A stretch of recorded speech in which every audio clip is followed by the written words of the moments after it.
This is a Bramble Jam podcast. Hi, I'm Bran, and I love some classic Christmas movies. I'm Alonzo, and I'm the captain now, and this is the Hallmark podcast.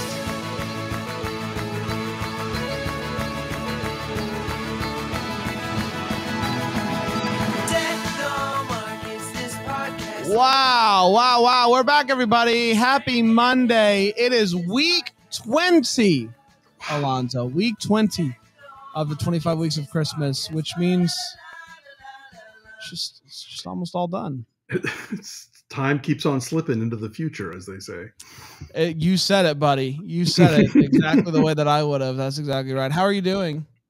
I'm good. It's, like I said, Los Angeles, May, June, it's really not super hot yet. So there's still a lot of overcast action, which I'm down for. And I just had a birthday, which was nice. Oh, and what a birthday. I am now 55 years old. So there you go. Still old enough to be Bran's dad. Anyway, the mind reels, but no, things are great. I'm looking forward to some fun summer stuff. Some I know Deck the Hallmark's got a whole big Christmas in July thing planned, and Leon Day. So much happening at this time of year. That's exactly right. We'll be celebrating, not you won't be there, but we'll be celebrating Leon Day at Rama Drama. We're very excited about that. And so if you're in Florida for whatever reason, I'll try not to. I mean, I'm going to be there. So whoever one would be in Florida, sure. Who am I to judge? Gosh, it's going to be so hot. I'm dreading.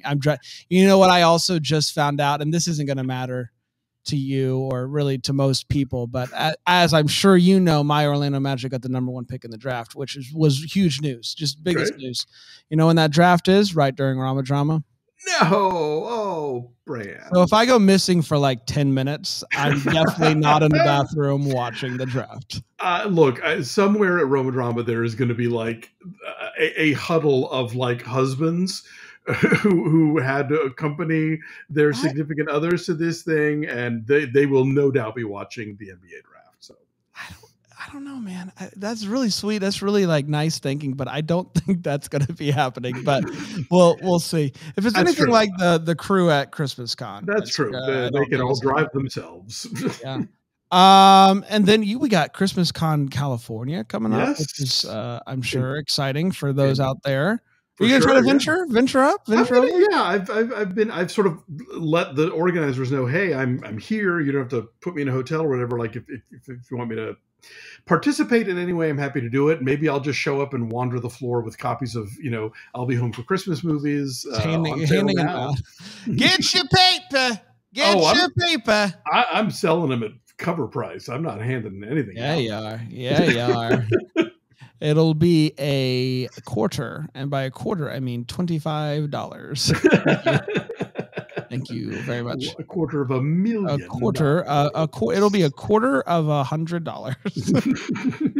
That's how normal people say it. And we are just a month away from basically Christmas in July kicking off over on Hallmark Movies and Mysteries. Very excited about that, and excited to see the full schedule.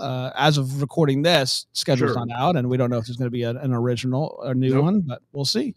We're all hovering over our keyboards. So as soon as we sure are, pal. I know that I am. Do we have a movie today to talk about? We do have a movie today. So yeah, I mentioned before, my list got kind of thrown off because at one point I wanted to watch another great 1940s movie, I'll Be Seeing You, with Ginger Rogers and Joseph Cotton. It is not streaming anywhere. There is a lovely Blu-ray that Kino Lorber put out recently. Where are you, Christmas? Exactly. Thank you very much. But I've been trying to kind of keep it to the streaming stuff because that's easiest for everybody to watch, including Bran. And yeah, no dice. And I thought we'd get to this far in the season and like there might be a chance. No, nothing. So I decided to switch it up, and what we are going to talk about is a movie that I've probably referenced several times over the course of 25 Weeks of Christmas. It is in color. It is a musical, and it is 1970s Scrooge, based on A Christmas Carol, starring the great Albert Finney in the lead role.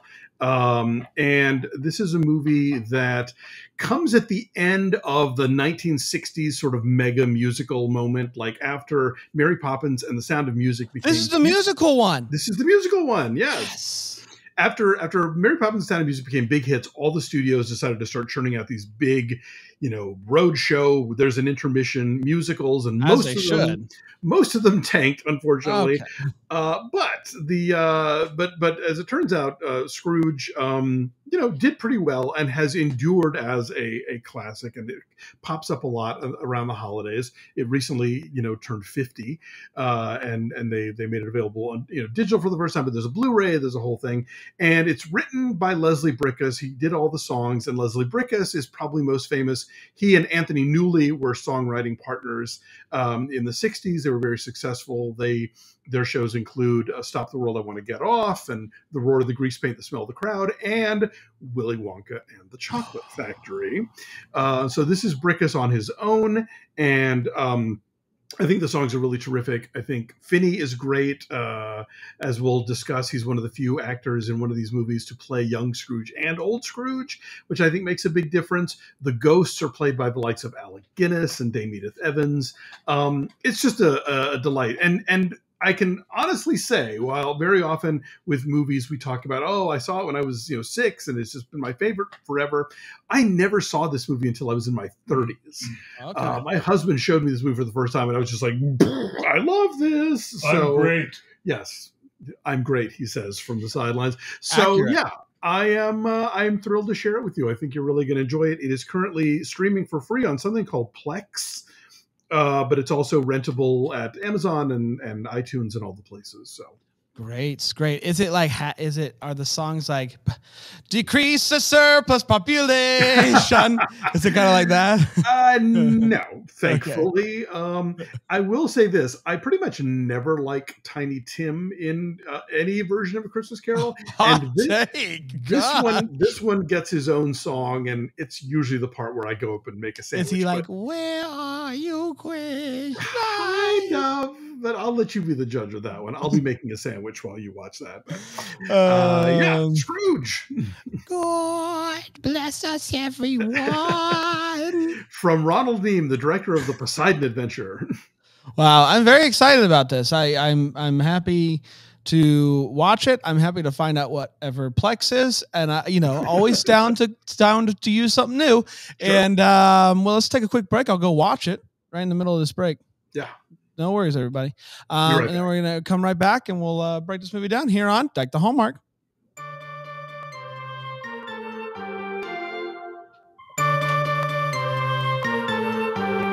We're back. We're talking Scrooge. Scroogey McScrooge song time, as I like to call it.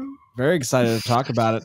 Alonzo, will you do all of us the large honor of giving us a little rundown, a synopsis, if you will, of this film? Yes, I know. Because I know people out there are like, what is Scrooge? What even happens?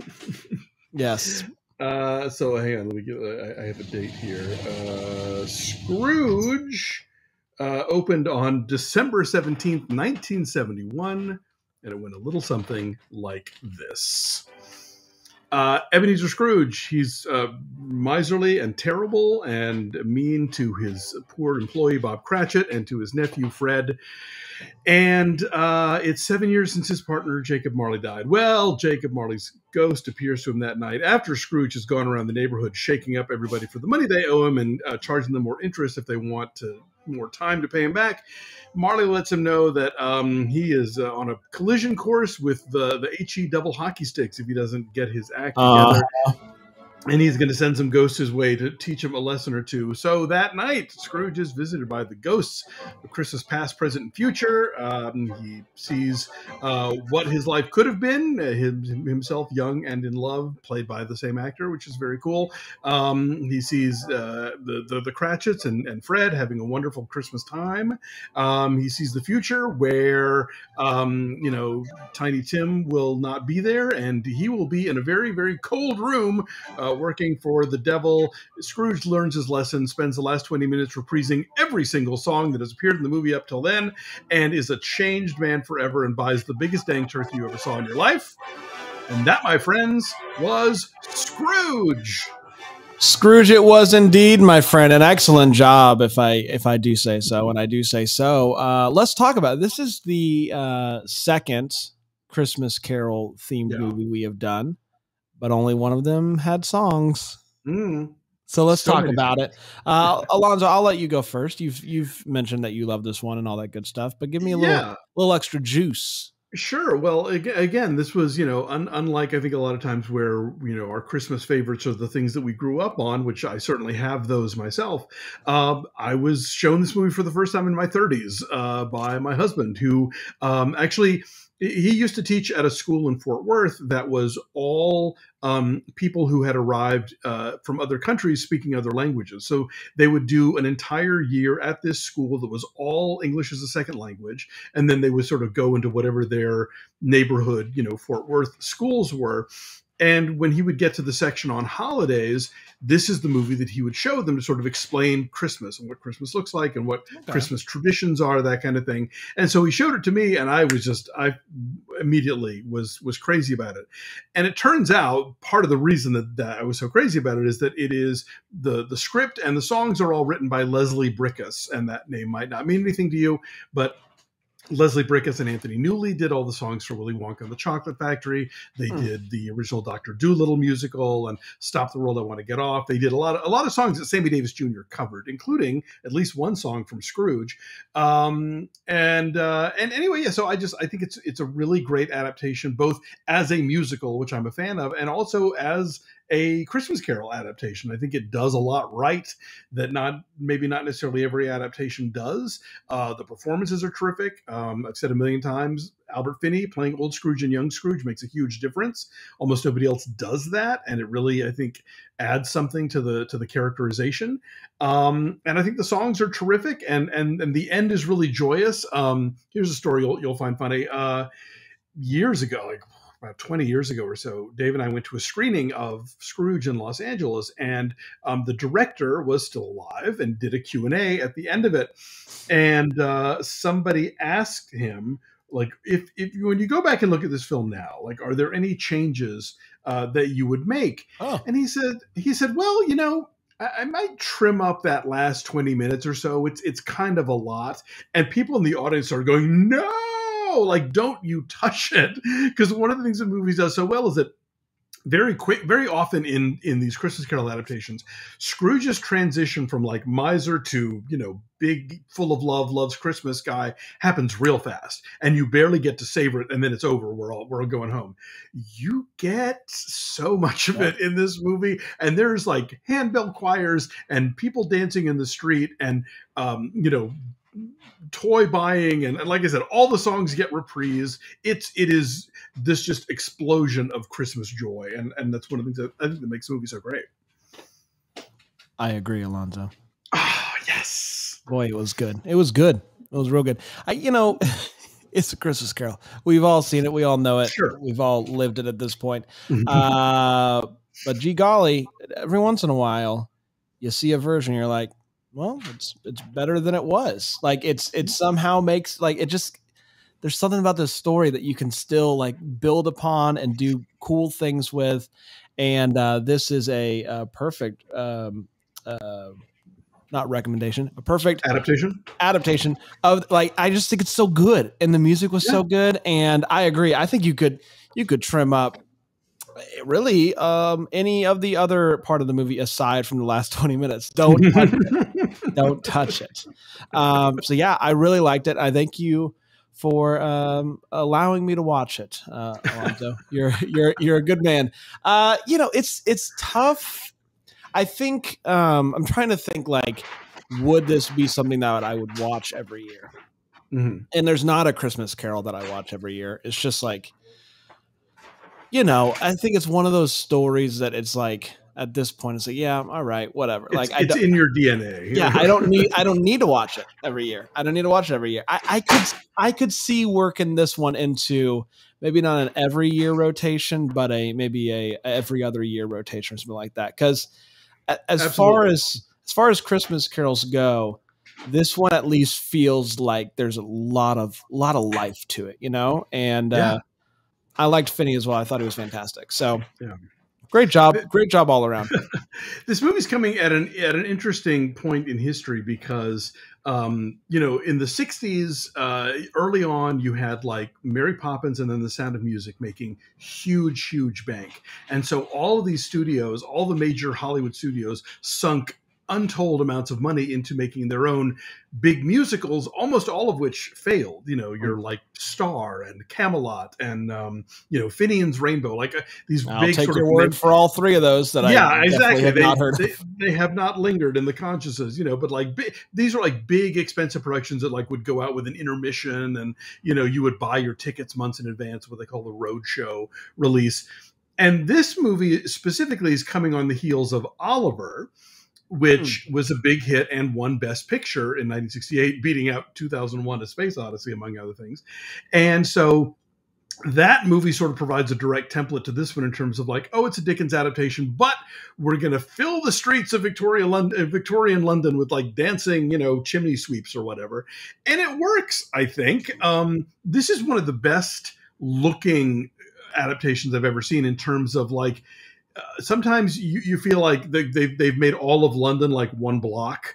You know, like that's what they could afford in the set. Like we're going to shoot from this angle, and then we're going to shoot from that angle. Like this one really feels like it extends out in different directions, and it is overcast and it is gloomy and smoky, and you know there's a musical Christmas Carol TV movie, the one with Kelsey Grammer. I don't know if you've seen that one.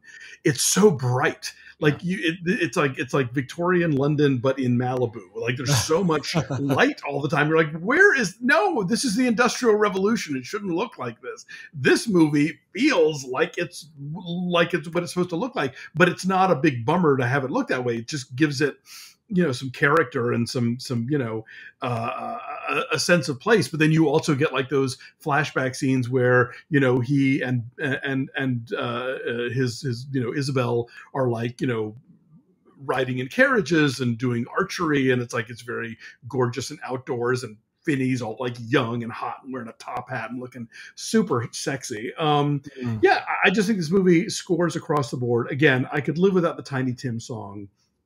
It's a little tear milky, but I understand it's part of the story. You can't You got to do it. avoid it, you know. I was going to mention how much I liked the set pieces. I thought it looked awesome, but I also really enjoyed. I'm not good with names or looking things up, but I really liked this Bob Cratchit. I thought Cratchit was great. Yeah, no, he's terrific, and he gets I think Christmas Children at the begining is a really great song. But yeah, David Collings is the guy who plays Bob Cratchit. Shout out to David. He was on Doctor Who for a good chunk of the 70s. That might be, folks might recognize him from that. Is he still alive? He passed away in 2020, actually. Wow. In March of 2020. Yeah. Whoa. But yeah, I don't know who's still with us from this cast. You know, Finney obviously has passed on, and most of the, I bet Tiny Tim's alive, right? Because he's like my age basically. Right. How old was Finney when he did this movie? Good question. Hang on, because he plays old Scrooge. Like I would be like, oh, yeah, that's how old he is. But then I see young Scrooge, and I'm like, is that how old he is? He's 34, so okay. Like he's in the flashbacks he's playing younger, and in the rest of the movie he's playing much older, right? But he makes it work. I really think he's the kind of the linchpin for what makes this, between him and the songs, I think is what really makes this movie so great. But I love the ghosts. I mean, like Alec Guinness as Jacob Marley, come on. Mm-hmm. Like that's great stuff there. Dame Edith Evans as the Ghost of Christmas Past, Kenneth More as the Ghost of Christmas. I love how the Ghost of Christmas Present always gets to bust Scrooge's chops. Yeah. I mean, literally in the case of Scrooge, obviously, where he's being pummeled with toasters by Carol Kane, but like the way that Kenneth More does it here, the way that like Edward Woodward does it in the George C. Scott version, where, you know, Scrooge will sort of complain about things or try and make the case for why he's really a good guy. And they're just like, yeah, that's great. Like, you know, just not even, you know, humoring his stuff. Yeah, it all works really well. That was a good fake yawn. I think you got a future in this business, kid. I think I would make a good Ghost of Christmas present. I think green velvet robes would be fun. Let's get that petition going now. Christmas spirits. In this case, not the one from the movie, but sure. The spirit of the movie and what it kind of made us feel in regards to Christmas feels. What do you think, Alonzo? Oh, 10s across the board. I mean, you know, from all of the, you know, the Christmas Children number at the beginning is Bob Cratchit taking his two youngest kids as he's buying all of the facets of their Christmas feast, and you sort of see like how the rich people spend it, and you know, like they're shelling out for like the super fancy, you know, top shelf booze, and he's getting like, you know, the stuff out of the spigot from the guy on the street, you know. Yeah. But everything is super decorated and everybody's buzzing about and getting ready for the holiday. There's the big Christmas party that Fred throws, you know. There's a lot of like lighting candles on trees, which is always really cool and old school. And then again, that the last 20 minutes is just like Christmas heroin being injected into your veins. There's just so much of it. It's my go-to. This is absolutely. You got Scrooge in a Santa costume climbing ladders. So yes. I mean, what more do you want? Come on. That's all you need. Yeah, I agree. 10 out of 10. 10 out of 10. Yeah. All the Christmas all the time. I don't know what to do for this next one with Christmas recommendations because I feel like we've done it and we've said it. You got anything new? Maybe another Finney movie. I feel like this is maybe my first Finney. Oh, goodness. Okay. Well, I'm a big fan of, he made a movie in 1967 with Audrey Hepburn called Two for the Road. And it's about a married couple who sort of thinks of themselves as like, we've never been happy together. We've never been in love with each other. But over the course of this one trip that they're taking, you see flashbacks to all the other times they've taken that trip together, like when they first met, when they were newlyweds, and when they just had a kid. And you get to see how they have been a good couple and they have been in love with each other, but they just have forgotten about it because at the moment they're annoyed with each other. And so they play a variety of ages in that film as well. And it's one of my all-time favorite movies. So I would definitely recommend that one. And then if you want like later sort of elder statesman Albert Finney, you've got like, you know, Aaron Brockovich or Big Fish. Big Fish. I've seen Big Fish. Yeah, he's the dad. He's the or the grandfather, whatever, in Big Fish. Yeah. Every time you say, I'll give a recommendation. Every time you say Finney, I think of Phineas and Ferb, and so go ahead and watch that cartoon. For no other reason. They've got two great Christmas specials. That's true. Look at you. Look at you. They had a new movie come out, I think, during the pandemic or something like that. Yeah, they brought it back. Haven't seen it, but maybe I will now. One of those Christmas, I've never really watched the show, but I have watched the Christmas specials, and one of them has a reworking of the lyrics of Good King Wenceslas to actually be historically accurate about Wenceslas. It's like, I'm very impressed by that. Next level, that Phineas and Ferb. I've always said that. We're going to be back next week. I will tell everybody what we're going to watch. And I'm taking a bit of a risk here, Alonzo. Really? As opposed to... Well, okay. We'll just take your headphones off. Okay, into the soundproof booth. So earlier this year, Alonzo sent me a list of movies to watch, and that he doesn't like or hasn't seen. And this movie wasn't on it, but I'm interested to have the conversation with him about it. And it's the Santa Claus 3, Tim Allen, Martin Short. Let's see what happens. All right. Excellent. Can't wait. We're gonna be gone now, and we'll be back. That's how that works. And until then, may we be the first to wish you a Merry Christmas. Merry Christmas. Deck the Hallmark is a Bramble Jam podcast.